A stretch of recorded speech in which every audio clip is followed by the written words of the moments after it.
పాదరాయణ భర్త పోయాడని తెలిస్తే పాపం ఆ సుందరీమణులు ఎంతగా విలపిస్తారో ఏమైపోతారో.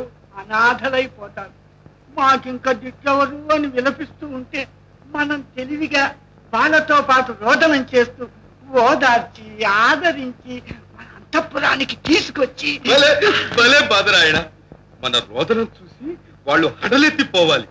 ఏది అక్కడికి వెళ్ళి మనం చేయవలసిన రోదనం కాస్త మచ్చ చూపించు. అయ్యయ్యో, ఇంకెక్కడి వీరుడు రాజన్, వద్దంటున్నా వినలేదు రాజన్. అగ్నిలో ఆహుతైపోయినాడు రాజన్. మాకు దుఃఖం ఆగడం లేదు ప్రగ్గడా. మేమేం చేసేవు ప్రగ్గడా? ఇక వారికి గతి ఎవరు ప్రగ్గడా? అయ్యో అయ్యో, మీకేం మూడింది? ఇరువురు రోదనం చేస్తున్నారు మహారాజా. మా మిత్రుడు మమ్మల్ని అన్యాయం చేసిపోయాడు. ఓహో అదా, పోలేదు మహారాజా. చెక్కు చెదరకుండా చక్క వచ్చాడు. మీ పితృదేవతల దగ్గర నుంచి జాబులు తెచ్చాడు. ఏది ప్రగడ శ్రీవశం వచ్చి ఉంటుంది.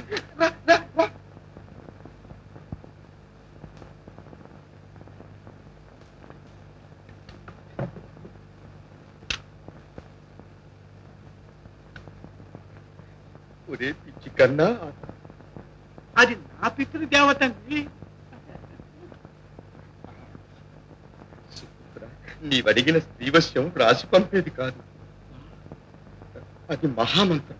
స్వయంగా చెవిలో ఉపదేశించాలి. నీవే ఇక్కడకు రా. నిన్ను చూడాలని కూడా ఉంది.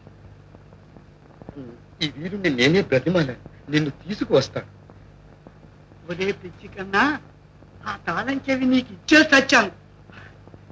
ఇలా ఎందుకు రాశావో కానీ అరలో మరలో అర అని ఒక రహస్యం నీకు చెప్పడం మర్చిపోయాను.